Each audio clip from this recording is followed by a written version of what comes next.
ஞானம் உள்ளவனுக்கு ஒப்பானவன் யார்? காரியத்தின் தாற்பயத்தை அறிந்தவன் யார்? மனுஷனுடைய ஞானம் அவன் முகத்தை பிரகாசிக்க பண்ணும், அவன் முகத்தின் மூர்க்கம் மாறும். Wisdom is the ability to see life from God's perspective. ஞானம்ன்றது கர்த்தருடைய பார்வையில் வாழ்க்கையை பார்ப்பதாகும். And then to know the best course of action to take. நான் என்ன சிறந்ததை செய்ய முடியும் அப்படின்னு யோசிக்கணும்.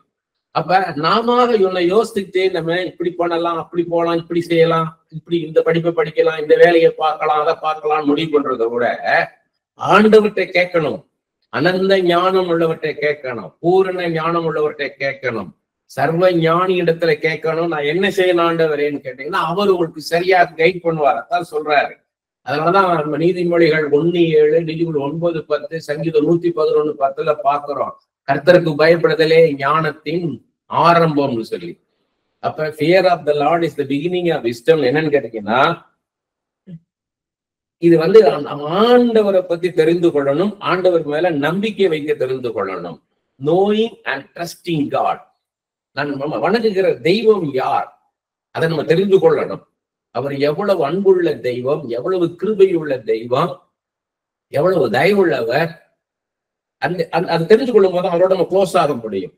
அப்படி தெரிஞ்சு கொள்ளும் போதுதான் அவர் மேல நீங்க நம்பிக்கை வைப்பீங்க. அவர் மேல நம்பிக்கை வைக்கும் போது என்ன ஆகும் கேட்டீங்கன்னா வாழ்க்கை குறித்து அறிந்து கொள்வீங்க. உங்களை அறிந்து கொள்ள வைப்பார். நீ யார் தெரியுமா? அநேக இடங்கள்ல நான் பார்த்திருக்கேன். நான் ஹூ ஆர் யூ அப்படின்னு கேட்டா யாராலையும் பதில் சொல்ல முடியல. நல்லா படிச்சிருக்கிறாங்க, நல்ல வேலையில இருக்காங்க, நல்ல சம்பளத்துல இருக்கிறாங்க, நல்ல சம்பாத்தியம், எல்லா வசதியும் இருக்குது, மெட்டீரியல் பிளெஸிங்ஸ் எல்லாமே இருக்குது. ஹூ ஆர் யூ அப்படின்னா தெரியல. ஏன் தெரியல? கர்த்தருடைய நெருக்கம் அவங்கள்ட்ட இல்ல, கர்த்தருடைய உள்ள உறவு அவங்களுக்கு இல்ல. பெரிய ஞானின்னு நினைக்கிறாங்க, அறிவாளின்னு நினைக்கிறாங்க. நீ யாரு, உன்னை இன்ட்ரோடியூஸ் பண்ண எனக்கு அப்படின்னு கேட்டா தெரியல. கர்த்தரை குறித்து தெரிந்து கொண்டீங்கன்னா என்ன ஆகுன்னு கேட்டீங்கன்னா முதல்ல நீங்க ஸ்திரமாயிருவீங்க, ஸ்டெடி ஆயிருவீங்க. லைஃப்ல எவ்வளவு கடல் கொந்தளிச்சாலும் எவ்வளவு புயல் அடிச்சாலும் கலங்க மாட்டீங்க. இதை கடந்து கர்த்தரை கொண்டு போயிடுவார் நிச்சயம் இருக்கும். ஏன்னா என்னை அழைத்தது அவர், என்னை உருவாக்குனது அவர், என்னை இதுவரை நடத்தினது அவர். யெகோவா ஷம்மாவாக என் கூட இருந்தவரை நடத்திருக்கிறாரு. அப்ப அது நமக்குள்ள வந்துடும், அந்த நிச்சயம் நமக்கு வந்துடும். எப்படி இவ்வளவு நாள் என்னை சுகத்தோட வச்சிருக்கிறேன், நான் சுகத்தோட இருக்கிறேன்னா அது என்னால அல்ல. நான் இப்ப ஜீவனோட இருக்கிறேன்னா அது என்னால அல்ல, என்னுடைய பலமோ பராக்கிரமோ கிடையாது, அது கர்த்தராலதான். இன்னொரு சைடு என்னுடைய பலவீனத்தை நான் பார்க்க மாட்டேன். ஏன்னா என்னை நடத்துகிற தெய்வம் பலம் உள்ளவர், அவர் என்னை நடத்தி செல்வார். அப்ப என் பலத்தையோ நான் பலவீனத்தை பார்க்க மாட்டேன். கர்த்தர் என் மேல வச்சிருக்கிற கிருபையினாலே எல்லாத்தையும் செய்வார்னு அந்த நிச்சயம் வந்துடும். என் படிப்பையோ என் அறிவையோ ஞானத்தையோ என் சொத்தையோ நான் பார்க்க மாட்டேன். டோட்டல் போக்கஸ் யார் மேல இருக்குன்னா ஜீசஸ் மேலதான் இருக்கும். இயேசு என்னை நடத்துவார், இயேசு என்னை நடத்தி செல்வார், அந்த நிச்சயம் வந்துடும் நமக்கு. இல்லைன்னு என்ன ஆகும்னா பணத்தை நம்பி வாழ ஆரம்பிப்போம், சொத்தை நம்பி வாழ ஆரம்பிப்போம், வேலையை நம்பி வாழ ஆரம்பிப்போம். இதெல்லாம் நிரந்தரம் கிடையாது, இதெல்லாம் நிரந்தரம் கிடையாது. நம்மளுக்கு ஆண்டவர் தான் நிச்சயம். அதான் சொல்ற ஞானம் உள்ளவனுக்கு ஒப்பானவன் யார், காரியத்தின் தாற்பயத்தை அறிந்தவன் யார் அப்படின்னா என்ன அர்த்தம்? எல்லாவற்றுக்கும் பின்பாக நல்ல காரண காரியங்களை அறிந்தவன் யாருன்னா மனுஷனுடைய ஞானம் முகத்தை பிரகாசிக்க பண்ணணும்னா அவன் சந்தோஷமா இருப்பான். ஞானம் உள்ளவன் கர்த்தரை குறித்த நிச்சயம் இருக்கிறனால சந்தோஷமா இருப்பான். அவன் சஞ்சலமே அவன்கிட்ட இருக்காது. அவன் முகத்தின் மூர்க்கம் மாறும்னா அவன் எதுக்கெடுத்தாலும் சோர்ந்து போக மாட்டான். இது அவசர அவசரமா இது செய்ய மாட்டான், நிதானத்தோட இருக்க ஆரம்பிப்பான். பேலன்ஸ்டு லைஃப்ல வந்துருவாங்க. கர்த்தர் நடத்துவார். ஒரு இடத்துல சஃபகேஷன் இருக்கா, இதுல இருந்து வெளியே கொண்டாந்துருவார் இனி ஆண்டவர். ஒரு இடத்துல ரொம்ப காத்தடிக்குதா, இல்ல இதையும் அமர செய்வார், இதையும் கர்த்தர் மாத்துவார். அந்த நிச்சயத்தோட இருக்க ஆரம்பிப்போம். அதான் சொல்றாரு fear of the Lord is the beginning of சொன்னா கர்த்தரை குறித்த நிச்சயம், கர்த்தரை குறித்த அறிவு, கர்த்தரை குறித்த நிச்சயம், நோயிங் அண்ட் ட்ரஸ்டிங் காட்ன்றது. ராஜாவின் கட்டளையை கை கொண்டு நட என்று நான் உனக்கு எச்சரிக்கிறேன், நீ தேவனுக்கிட்ட ஆணையின்படி இதை செய்கின்ற அதிகாரங்கள் இருந்தால் கீழ்ப்படிஞ்சிருங்க. ரோமர் 13ஆம் அதிகாரத்துல அப்போஸ்தலனாகிய பவுல் சொல்றாரு. அங்க பேதுரு என்ன சொல்றாருன்னா, அவன் முரடனா இருந்தாலும் உனக்கு மேல ஒரு அதிகாரி இருக்கிறான், அவன் முரடனா இருந்தாலும் நீ அவனுக்கு அடங்கி இரு. ஏன்னா கர்த்தருடைய சித்தம் இந்த காலகட்டத்துல நீ இந்த மாதிரி சூழ்நிலையில இருக்கணும்ன்றதுன்றாரு. இது வந்து வெறும் வேலை பார்க்குற இடத்துல மட்டும் இல்ல, வீட்லயும் சரி, எல்லா இடத்துலயுமே. ஒரு இடத்துல ஒருத்தர் ரஃபா நடக்கிறாரா, நீங்க கலங்க கூடாது. இந்த நேரத்துல நான் பொறுமையா இருக்கிறதுக்காக கர்த்தர் இதை அனுமதிக்கிறார். இந்த அசௌகரியமான சூழ்நிலை எதுக்குன்னா, இதை நான் சகிச்சு கொள்ளணும். இதன் மூலமா எனக்கு பேஷன்ஸ் கிடைக்குது, இதன் மூலமா எனக்கு டாலரன்ஸ் கிடைக்குது, பொறுமை கிடைக்குது, சகிப்புத்தன்மை எனக்கு கிடைக்குது அப்படின்றத நம்ம தெரிந்து கொள்ளணும். நீ அவன் சமூகத்தை விட்டு விலக துரிதப்படாதே, கொல்லாத காரியத்திலே பிடிவாதமாய் நில்லாதே, அவன் தனக்கு இஷ்டமானதெல்லாம் செய்வான். ஒருத்தர் ரஃபா நடக்கிறாருன்னா உடனே அங்கிருந்து எஸ்கேப் ஆகாதுன்றார். இப்போ யோசேப்பு நம்ம பாக்குறோம், போத்திபார் வீட்டுல வந்து கஷ்டத்தின் மத்தியில இருக்கிறாரு, சிறைச்சாலையில கஷ்டத்தின் மத்தியில தான் இருக்கிறாரு. அவர் கம்ஃபர்ட்டா இல்ல. உடனே அவர் என்னை விடுவின்னு சொன்னாரு, இல்ல, கர்த்தர் சித்தம் இந்த இடத்தை என்னை வச்சிருக்காரு, என்னை ஷேப் பண்றாரு, ஃபியூச்சருக்கு என்னை ஷேப் பண்றாரு. அந்த நிச்சயம் உங்களுக்கு இருக்கணும். இப்ப நடக்கிற காரியங்கள் எனக்கு வந்து அது வந்து கம்ஃபர்ட்டா இல்லை, ஆனா என் நன்மைக்காக கர்த்தர் அந்த இடத்துல வச்சிருக்கிறாரு, என்னைய பண்படுத்துகிறார், எனக்குள்ள உள்ள மனுஷிய கர்த்தர் உருவாக்குறான்னு அந்த நிச்சயம் நமக்கு இருக்கணும். ராஜாவின் வார்த்தை எங்கேயோ அங்க அதிகாரம் உண்டு. நீர் என்ன செய்கிறீர் என்று அவனுக்கு சொல்லத்தக்கவன் யார்? அந்த அதிகாரத்தை கொடுத்திருக்கிற யாரு? ஆண்டவர் தான் கொடுத்திருக்கிறாருன்றார். உங்க மேல ஒரு அதிகாரம் உள்ளவன் இருக்கிறான், அதிகாரம் செலுத்துறவங்க அப்படி வச்சுக்கோங்க. ஒர்க்கிங் பிளேஸ்ல சுப்பீரியரா இருக்கலாம், வீட்டுல யாரோ ஒரு பர்சனாக இருக்கலாம், அவங்களை ஆட்டி வைக்கிறாங்களா, கர்த்தர் அனுமதிக்கிறார். இதுல பொன்னாக விளங்கணும். யோபு சொல்றாரு இல்லையா, என்னை சோதித்த பின் நான் சுத்த பொன்னாக விளங்குவேன்றார். நம்மளை புடமிடுகிறார் ஆண்டவர். கற்பனையை கை கொள்ளுகிறவன் ஒரு தீங்கியும் அறியான், ஞானியின் இருதயம் காலத்தையும் நியாயத்தையும் அறியும் சொல்றாரு பாருங்க. தெய்வீக ஞானத்தை சொல்றார், உலக ஞானம் அல்ல. ஞானியின் இருதயம் காலத்தையும் நியாயத்தையும் அறியும் அப்படின்னு என்ன அர்த்தம்? இந்த time is in God's control. என்னுடைய நீதி கர்த்தர் கரத்தில் இருக்குது, நீதி நியாயம் கிருபை கர்த்தருடைய கரத்தில் இருக்கிறது, அவர் நீதி செய்வார். இவங்க யார் எனக்கு நீதி செய்யறது? கஷ்டம்தான். இது நான் பிரசங்கம் பண்ணல, என்னுடைய அனுபவத்துல நான் பேசிட்டு இருக்கிறேன். நான் எவ்வளவு கஷ்டத்தின் பாதையில வந்தேன்றது நீ நிறைய பேருக்கு தெரியும், என் கூட பழகினவங்களுக்கு. அவ்வளவு ஒரு நெருக்கடியான நேரத்துல இருந்து நான் வரும்போது எனக்கு அவ்வளவு என்ன, ஒரு நாள் 2 நாள் இல்ல, மாதங்கள் இல்ல, வருடங்கள் அந்த இடுக்கமான பாதைக்கு யாருமே உதவி செய்ய முடியாத ஒரு சூழ்நிலை, உதவி இல்லாத ஒரு சூழ்நிலை. கர்த்தர் தான் துணை, யாரும் கிடையாது, தாயும் கிடையாது, தகப்பனும் கிடையாது, இயேசு மாத்திரம்தான் துணை. அப்படி வந்ததுனாலதான் இன்னைக்கு நிக்க முடியுது. விசுவாச வாழ்க்கை அது. ஆண்டவர் எல்லா வாசலையும் அடைச்சிருவார், எல்லா வாசலையும் அடைச்சிருவார். I am the way, I am the only way, நானே வழி இல்லை, நான் மாத்திரம் தான் வழி. இன்னைக்கு அப்படிதான் நடத்துறார். இயேசு மாத்திரம் பார்த்துட்டு அங்க போய்கிட்டு இருக்கிறானாங்க, வேற யாரும் கிடையாது, இயேசு மாத்திரம்தான். கஷ்டமா இருக்கும். சில இடங்கள்ல போய் போட்டோ எடுத்ததை பார்க்கும்போது, நானும் என் மனைவி மகள் மாத்திரம் இருக்கிறத பார்க்கும்போது அலோன்ற ஒரு ஃபீலிங் வரும். அப்பெல்லாம் கஷ்டமா இருக்கும். அந்த இடத்துல நின்று போட்டோ எடுக்கும்போது யாருமே நாம 3 பேர் மாத்திரம் தானா, இதான் வாழ்க்கையான்னு இருக்கும். அப்ப சொல்லுவாரு, 4ஆவதா நான் இருக்கிறேனே என்பாரு. சாத்ராக் மேஷாக் ஆபேத்நேகோவோட இருந்தேனே அப்படின்னு கம்ஃபர்ட் பண்ணுவாரு, ஸ்ட்ரென்தன் பண்ணுவார், கவுன்சில் பண்ணுவாரு, தூக்கி நிறுத்துவார். நான் இருக்கேன் உங்க கூட, எல்லாருக்கும் எல்லாமாக இருக்கிறவர். நான் சொல்றாரு, ஞானியின் இருதயம் காலத்தின் நியாயத்தை அறியும், இதெல்லாம் நன்மைக்காக எனக்கு நடத்துறாருன்றது. எல்லா காரியத்துக்கும் காலமும் நியாயமும் உண்டு. அதாவது மனுஷனுக்கு நேரோட சஞ்சலம் மிகுதி.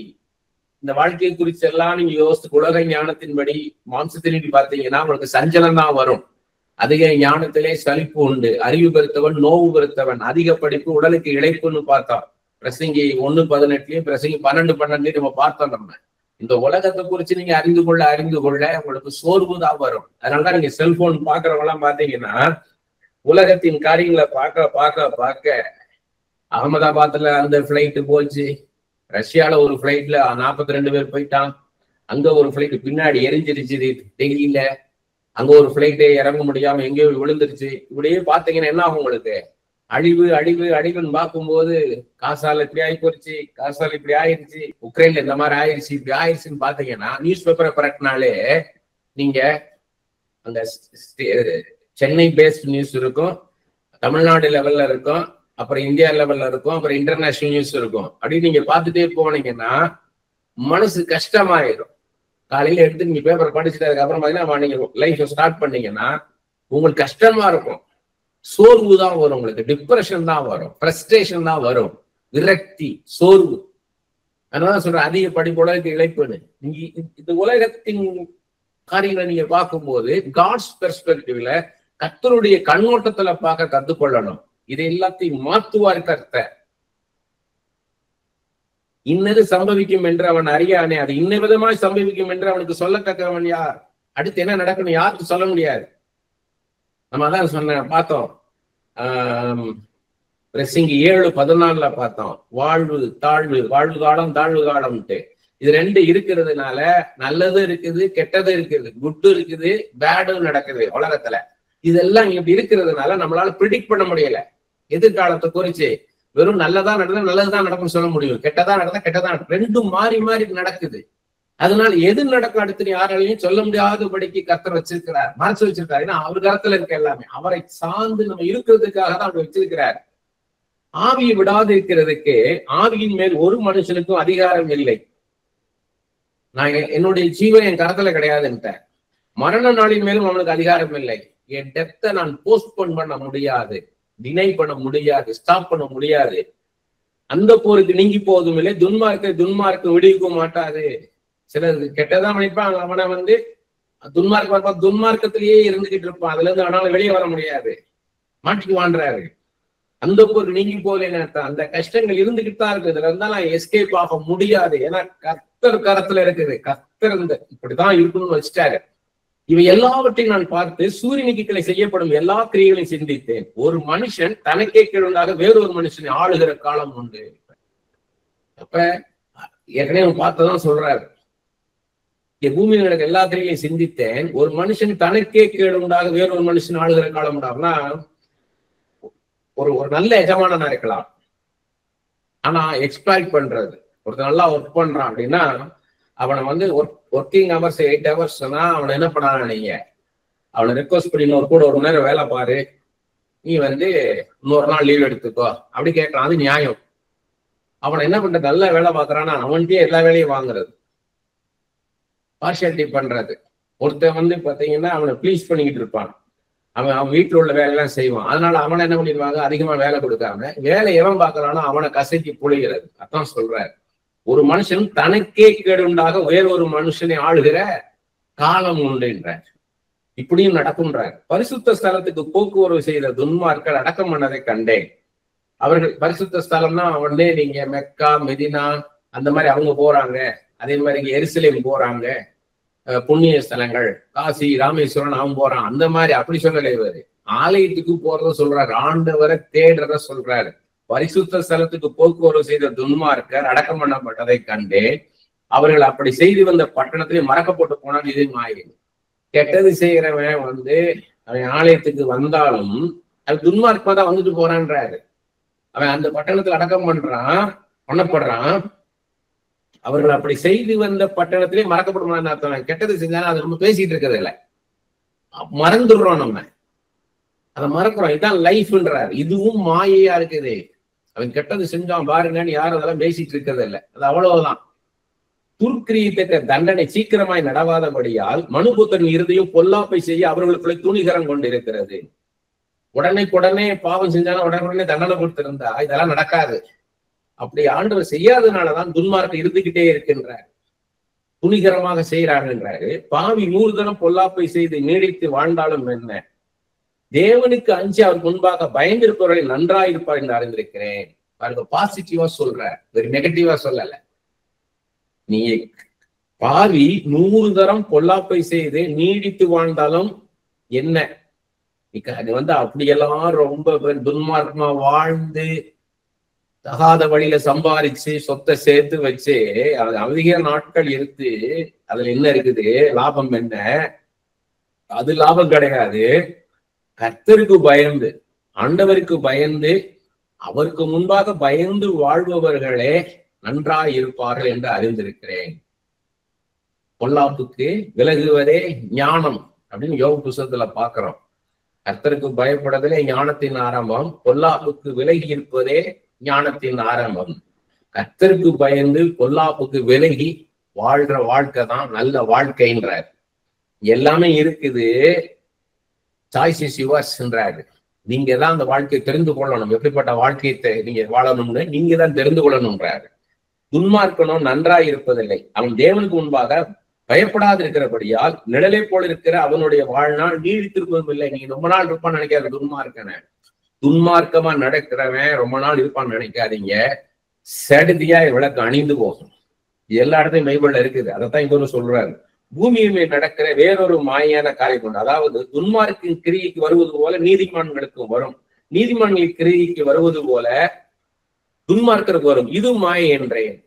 என்ன அர்த்தம்னா, எல்லாரோடைய முடிவு ஒரே மாதிரிதான் இருக்கு. ஏற்கனவே பார்த்தோம், 2 பேரும் ஒரே மாதிரிதான் சாகுறான்னு பார்த்தோம். ஞானிக்கும் மூடனுக்கும் பார்த்தோம். ஞானியும் ஒரே மாதிரி சாகுறான், மூடனும் ஒரே மாதிரி சாகுறான். அதே தான் அவர் சொல்றாரு.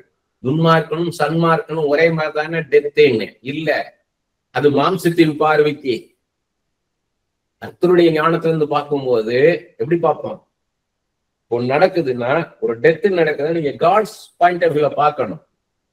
அப்ப அந்த டெத்து எப்படின்னா, அவன் நல்லவனா மறிச்சிருக்கிறான், அவன் பரலோகத்துக்கு போவான். துன்மார்க்கமா இருந்து மறிச்சு போனான்னா அவனுடைய முடிவு வேற. அதை புரிந்து கொள்ளணும். அதுதான் சொல்றாரு.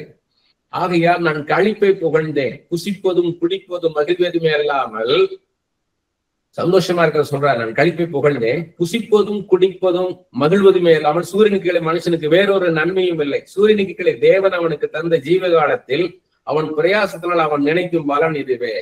கொடுத்த வாழ்க்கையை வாழ்ந்துட்டு போன்றார். நீ என்ன புசிக்கிற, என்ன குடிக்கிற, இப்படிப்பட்ட வாழ்க்கையை வாழ்றன்றத சொல்றாரு. நீ உனக்கு கொடுக்கப்பட்ட வாழ்க்கைய நீ நன்றாக வாழ்ந்து விட்டு போ. கர்த்தர் உனக்கு ஒரு வாழ்க்கை கொடுத்திருக்கிறார், அதை நீ வாழ்ந்து சந்தோஷமா இருந்துட்டு போன்றார். ஏன் நீ சஞ்சலப்பட்டு அதை நான் அது இல்லையே இது இல்லையே புலம்பாத, கர்த்தரை போய் நோக்கி பாருன்றார். நான் ஞானத்தை அறியவும் மனுஷன் இரவும் பகலும் கண்ணுறக்கம் இல்லாமல் பூமியிலே செய்யும் வேலைகளை பார்க்க என் மனதை செலுத்தின போது, பாருங்க, இரவும் பகலும் கண்ணுறக்கம் இல்லாமல் பூமியிலே செய்யும் வேலைகளை பார்க்கிறோம். அப்ப இரவு பகல வேலை பார்க்கறவங்க இருக்கிறாங்க. அதான் சொல்ற, தேவன் செய்யும் சகல கிரியைகளையும் நான் கவனித்து பார்த்து சூரியனுக்கு கீழே செய்யப்படும் கிரியை மனுஷன் கண்டுபிடிக்க கூடாது என்று கண்டேன். கர்த்தர் என்ன செய்கிறார் என்றதை ஒருவராலும் கண்டுபிடிக்க முடியாது என்றார். அதை அறியும்படி மனுஷன் பிரயாசப்பட்டாலும் அறிய மாட்டான். அதை அறியலாம் என்று ஞானி எண்ணினாலும் அவனும் அதை அறிந்து கொள்ள மாட்டான். கர்த்தர் எதனால இப்படி செய்கிறார்ன்றத ஒரு மனுஷன் கண்டுபிடிக்க முடியாது என்றார்.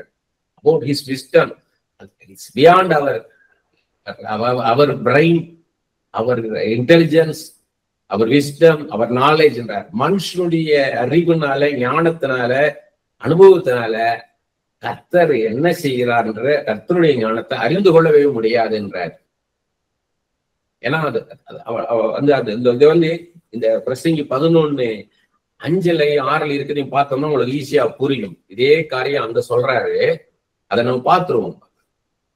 ஆவியின் வழி இன்னதென்றும் கற்பவதியின் வயிற்றில் எலும்புகள் உருவாகும் விதம் இன்னதென்றும் நீ அறியாது இருக்கிறது போலவே எல்லாவற்றையும் செய்கிற தேவனுடைய செயலை நீ அறியாய். ஒரு காத்து என்ன திசையில இருந்து என்ன திசை அடிக்கணும் எவனாலும் கண்டுபிடிக்க முடியாது. ஒரு கற்பத்துல எப்படி புள்ள உருவாகுது என்பதை ஒருவனாலும் கண்டுபிடிக்க முடியாது. அப்படி போல இதெல்லாம் செய்யறது யாரு? கர்த்தர். அதுபோல நீ தேவனுடைய எல்லா செயலையும் நீ கண்டுபிடிக்க முடியாதுன்றாரு, நீ அறிய முடியாதுன்றாரு. காலிலே உன் விதையை வித, மாலிலே உன் கைகளை நிகழ விடாதே. அதுவோ இதுவோ எது வாய்க்குமா என்றும் இரண்டும் சரியா பயன்படும் என்று அறியாய். அப்படின்னு என்ன அர்த்தம்னா, விதைய விதைன்னு அவனுக்கு கர்த்தர் கொடுத்திருக்கிற தாளந்துகள், படிப்பு, திறமை, இதெல்லாம் யூஸ் பண்ணுன்றார். இதை யூஸ் பண்ணு. காலையிலே உன் விதை விதை. காலையில என்னன்னு அர்த்தம்னா, நீ நல்லா உற்சாகமா இருக்கும்போது எதை செய்யோ அதை செய். நல்ல எனர்ஜெட்டிக்கா இருக்கும்போது, பிசிக்கலி, எமோஷனலி, மென்டலி நல்லா நீங்க உற்சாகமா இருக்கும்போது எதை செய்யணுமோ அதை நீங்க என்ன பண்ணுங்க, செய்யுங்கன்றார். மாலிலே உன் கையில் நிகழ விடாதேன்னா, ஒரு நேரம் நீங்க சோர்வு வந்துடும். ஒரு சோர்வு வரும்போது உங்களால எதையும் செய்ய முடியாது. அப்ப அந்த கொஞ்சம் வெள்ளத்தினால என்ன செய்யும், அதையும் செய்யுங்க. அப்பயும் சும்மா இருக்காதீங்கன்ற. அதுவோ இதுவோ, நல்லா நீங்க எனர்ஜெட்டிக்கா இருந்து நல்ல ஒரு மூடுல இருந்து எதை செஞ்சீங்களோ, உற்சாகமா இருந்து எதை செஞ்சீங்களோ அதுவும், நீங்க சோர்ந்து போய் எதை செஞ்சீங்களோ அதுவோ இதுவோ எது வாய்க்குமோ என்றும் இரண்டும் சரியாய் பயன்படும் என்றும் நீ அறியாய் அர்த்தம். நீ செய்யறதை செய், உன் ஆசீர்வதிக்கிறது கர்த்தர்ன்ற. நான் எழுதுறதுக்குலாம் அப்படிதான் எழுதுவேன். நான் உட்காந்து எனக்கு நல்ல ஏர்லி மார்னிங் நல்ல பிரேயர்ல இருக்கும்போது ஆண்டவர் நிறைய பேசும்போது உற்சாகமா இருக்கும். அப்ப எவ்வளவு எழுதுமோ அவ்வளவு எழுதிடுவேன். சில சமயத்துக்கு சும்மா இருப்பேன் நான். அந்த நேரத்துல என்ன பண்ணுவேன்னா லைட்டா ரீடிங்கா வாசிச்சுட்டு இருப்பேன். அந்த நேரம் வந்து நான் ரொம்ப டீப்பா உள்ளதை படிக்க மாட்டேன். லைட்டா சும்மா அப்படியே, ஏன்னா சும்மா இருக்கக்கூடாது. Something is better than nothing. அது மாதிரி இருப்பேன். அது மாதிரிதான் இப்ப இந்த வைடூரிய ஆன்லைன்ல இருக்கிறதுனால சொல்றேன் நான். வைடூரியெல்லாம் இப்பதான் லைஃப் பிகின் ஆகுது. இப்ப ஸ்டாக்னட் ஆயிடக்கூடாது. இப்ப எவ்வளவு படிக்குமோ அவ்வளவு படிச்சிடணும். ஏன்னா ஒரு டைமுக்கு மேல, ஒரு வயசுக்கு மேல படிக்க முடியாது. ஆனா நமக்கு ரெஸ்பான்சிபிலிட்டி வந்துடும். As a wife, as a husband, நமக்கு ஒன்று கமிட்மெண்ட் வந்துடும். நமக்கு பிள்ளைகள் வந்துடும். அப்ப நம்ம என்ன பண்ண முடியாது, ரெகுலர் கிளாஸ்னு போக முடியாது. அப்ப நம்ம பார்ட் டைம் போக முடியுமா, கரஸ்பாண்டன்ஸ் ஏதாவது படிக்க முடியுமா, அப்படிதான் பார்ப்போம். பார்ட் டைம் கூட போக முடியாது. ஏன்னா ஹைபிரிட் மாதிரி இருக்கணும். வாரத்துக்கு 3 நாள் வந்து கிளாஸ் அட்டன் பண்ணணுவான், ஈவினிங்ல 2 hours வாங்குவான். அதுக்கெல்லாம் போக முடியாது நம்ம. இப்ப வைடூரியா மாதிரி ஆட்சி என்ன பண்ணணும்னு கேட்டீங்கன்னா, 1 வருஷம் இல்ல 3 வருஷம் 5 வருஷம் அப்படி ஃபாஸ்டா மேல போயிடணும். லேடர்ல எவ்வளவுக்கு எவ்வளவு படிக்கணும் அவ்வளவு படிச்சுட்டு போயிடணும். கர்த்தருடைய நாம மைம்பட சொல்றேன். நானு 98 நினைக்கிறேன். 98ல திருவன்றத்துல Industrial Light and Magic ILM, அங்கதான் வேர்ல்டுலே நம்பர் 1 கிராபிக்ஸ்ல பெரிய ஆள். அந்த டைம்ல ஜார்ஜ் லூகாஸ் தான் அதோடைய ஓனர். ஏன்னா ஸ்டீவன் ஸ்பீல்பர்க், ஜார்ஜ் லூகாஸ் இவங்க 2 பேரும் க்ளோஸ் ஃப்ரெண்ட்ஸ். இவங்க ஃபிலிம்ஸ் பண்ணாங்கன்னா 2 பேரும் சேர்ந்து தான் பண்ணுவாங்க. ஒருத்தர் ஸ்கிரிப்ட் பண்ணுவாரு, இன்னொருத்தர் டைரக்ட் பண்ணுவார். அடுத்த படம் வைஸ் வெர்சா. அவங்க ஜெயண்ட்ஸ் மாதிரி உலகத்தையே கலக்கணவங்க சினிமா உலகத்துல. பயங்கரமா மாஸ் விக்டரி இருக்கும். யூனிவர்சல் ஃபில்ம்னுவாங்க. ஏன்னா வேர்ல்டு ஃபுல்லா அவங்க ஃபில்மை பார்ப்பாங்க. அப்படி பண்றவங்க. அந்த ஜார்ஜ் லூகாஸ் உடைய ஸ்டுடியோ தான் இண்டஸ்ட்ரியல் லைட் அண்ட் மேஜிக்ன்றது. அதனுடைய சீஃப் வந்துட்டு நான் ரோப் கோல்மன். அவங்க வந்து ஒரு ஃபிலிமை பத்தி காமிக்கிறதுக்கு கொஞ்சம் எடுத்திருந்தாங்க. ஸ்டார் வார்ஸ்ன்னு அந்த படத்தை காமிக்கிறதுக்காக கொண்டாந்துருந்தாங்க இங்க. அப்ப வந்து இந்தியா முழுக்க பிரஸ் பீப்புள் வந்து திருவனந்தபுரத்துல வந்து இன்டர்வியூ பண்ண வந்திருக்கிறாங்க. அப்ப நான் வந்து தூர்தர்ஷன், அப்ப திருவனந்தபுரம் தூர்தர்ஷன் கேமராமேன் இருந்தால நான் போயிருக்கேன் கவரேஜுக்காக. ஸோ கேமரா நிறைய கேமராஸ் இருக்குது.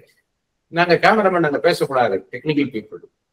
அதுக்குன்னு ரிப்போர்ட்டர்ஸ் இருப்பாங்க, கரஸ்பாண்டன்ஸ். அவங்க தான் அவங்கள்ட்ட இன்டர்வியூ பண்ணணும், கேள்வி கேட்கறது, பதில் கொடுக்குறது. அவங்க எல்லாம் ஏதோ கேள்வி கேட்டுக்கிட்டு இருந்தாங்க. சும்மா ஸ்டாட்டிஸ்டிக்கல் டேட்டாவும் கேட்டுக்கிட்டு இருந்தாங்க. ஹவு மெனி பீப்புள் இன்வால்வ், எத்தனை பேர் அதுல ப்ரொடக்ஷன்ல இன்வால்வ் ஆவீங்க, எவ்வளவு நாள் எடுப்பீங்க, உங்க பட்ஜெட் எவ்வளவு, இப்படி கேட்டுக்கிட்டு இருந்தாங்க. நான் யார் அதை ஸ்கெட்ச் பண்ணான்னு கேட்டேன். ஏன்னா அது வந்து கிராபிக்ஸ், 3D கிராபிக்ஸ் புதுசு. அது அப்ப 98ல யார் அதை ஸ்கெட்ச் பண்ணான்னு கேட்டேன். உடனே அவன் அவ்வளவு பெரிய க்ரௌட்லயும் ஹூ ஆஸ்க்ட் தட் கொஸ்டின் கேட்டான். யார் அது கேள்வி கேட்டது யாருன்னு. நான் கையத்துக்கு முன்னாடி கம் டு தி ஃப்ரண்ட், முன்னாடி வாடினா. ஏன் அந்த கேள்வி கேட்டேன் அப்படின்னு கேட்டான். ஏன் அந்த கேள்வி கேட்டதும் போது நான் சொன்னேன், இது வந்து நீங்க வந்து ஸ்பேஸ்ல நடக்குதுன்ற, ஏலியன் எலிமெண்ட்ஸ்ன்ற, ஆனா எல்லாமே சைனா மாதிரி இருக்குது, எல்லாம் சைனீஸ் மாதிரி இருக்கானுங்கன்ட்டு.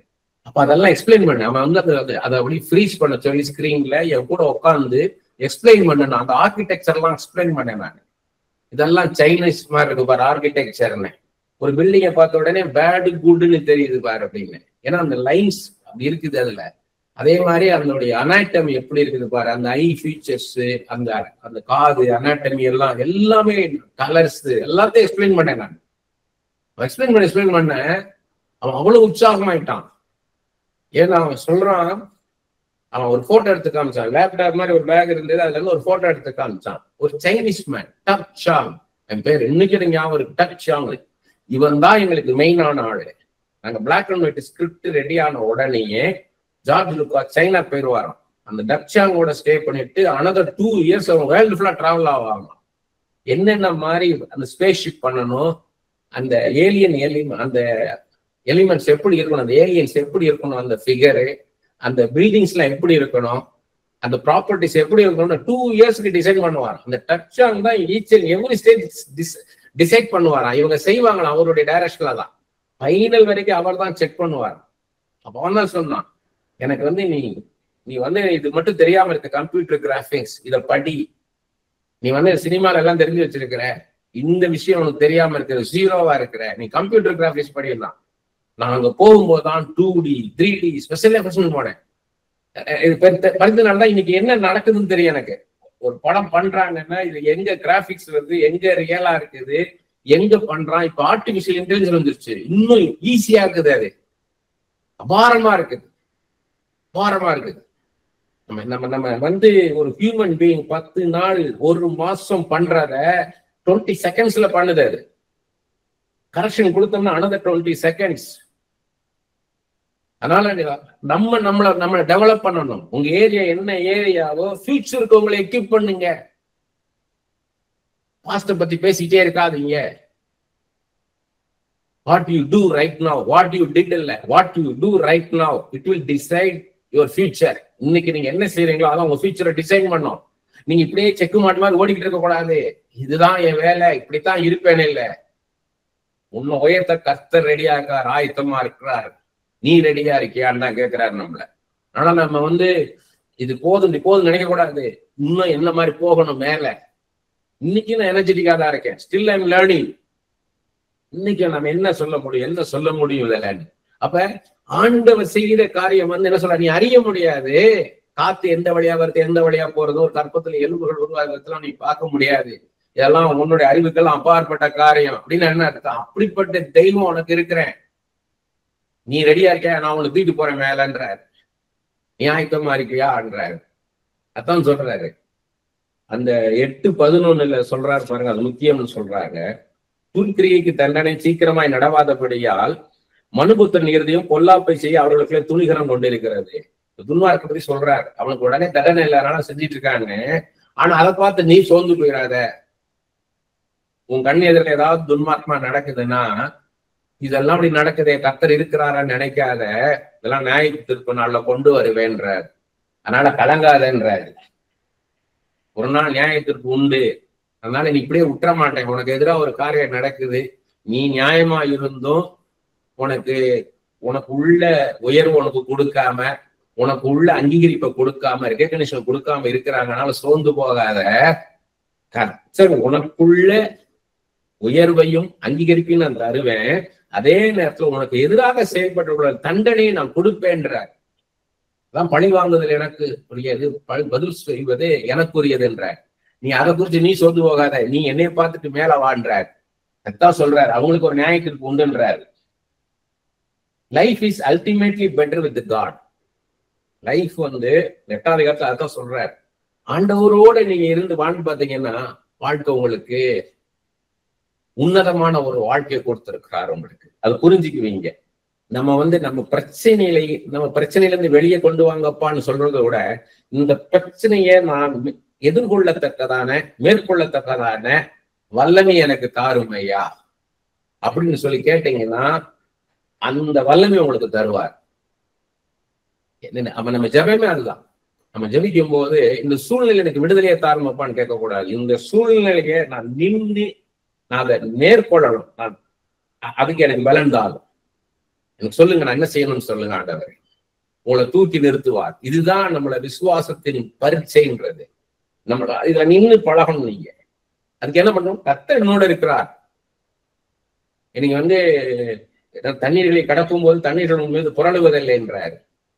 நீ அக்னியில் நடக்கும் போது அக்னி உன் மீது படாது, அக்னி ஜுவாலை உன் பேரையும் பற்றாது என்றார். அப்படின்னு அர்த்தம், நான் உன்னை காத்துக்கொள்வேன், எந்த சூழ்நிலை இருந்தாலும் உன்னோட நான் இருப்பேன். அப்ப நம்ம என்ன பண்ணணும்? நம்மளுடைய ஜெபம் எஸ்வே என்னோட இரும், எஸ்வே நீர் என்னோட இரும், அது மாத்திரம் போதும்னு கேட்கணும். அப்ப நம்ம கலக்கம் வராது. பிள்ளைகளோடு பிரிஞ்சிருக்கீங்களா? அப்ப என்ன பண்ணணும்? என் பிள்ளையோட நீர் இரும், என் பிள்ளையோட நீர் இரும். உங்க பிள்ளை உங்க பேச்சை கேட்கல, அப்படி போயிட்டான். அப்ப என்ன பண்ணீங்க? எஸ்வே என் பிள்ளையோட நீர் போ. போற வழியில மனசாட்சி வச்சு பேசுவாங்க. அம்மா எனக்கு நல்லதுதானே சொன்னான், அம்மா எனக்கு நல்லதுதானே சொன்னாங்க. இது மனசாட்சி பேசும். மனசாட்சியை யாராலையும் நிறுத்த முடியாது. மனசாட்சி பேசிக்கிட்டே இருக்கும். அதை யாராலையும் ஸ்டாப் பண்ண முடியாது. அது அது ஆண்டவரோட ஐக்கியமா இருன்றார். நம்ம வாழ்க்கையை நம்ம சந்தோஷமா வாழணும்ன்ற, வாழ்க்கையை சந்தோஷமா நம்ம வாழணும். அதுக்காக இவ்வளவு சொல்றாரு. என்ன பாசிட்டிவா பாருங்க, விசுவாசத்தோட பாருங்க. கர்த்தர் கொடுத்த வாழ்க்கை, கர்த்தர் கூட இருந்து உங்களை வாழ வச்சுட்டு இருக்காரு. அதனால நீங்க சோர்ந்து போகாதீங்கன்றாரு.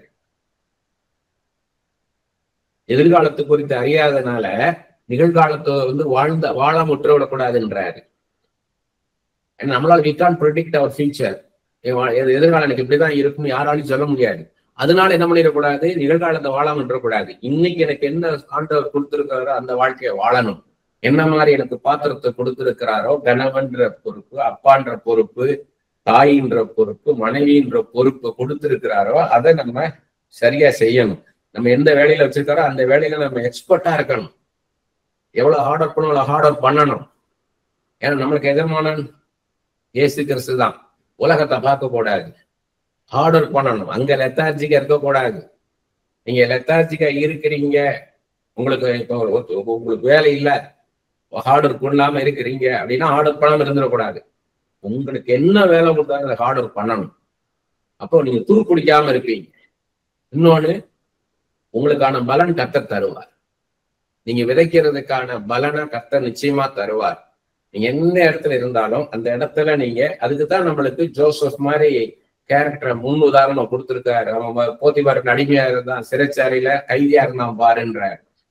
அப்ப எதுக்குன்னா அங்கேயும் அவரு நல்லா இருந்தாரு, ஒரு பெஸ்ட் ஸ்லேவா இருந்தார். அதனாலதான் போத்திபார் அவர் எல்லாத்தையுமே head ஆக்கிட்டாரு. He was an expert what he was doing.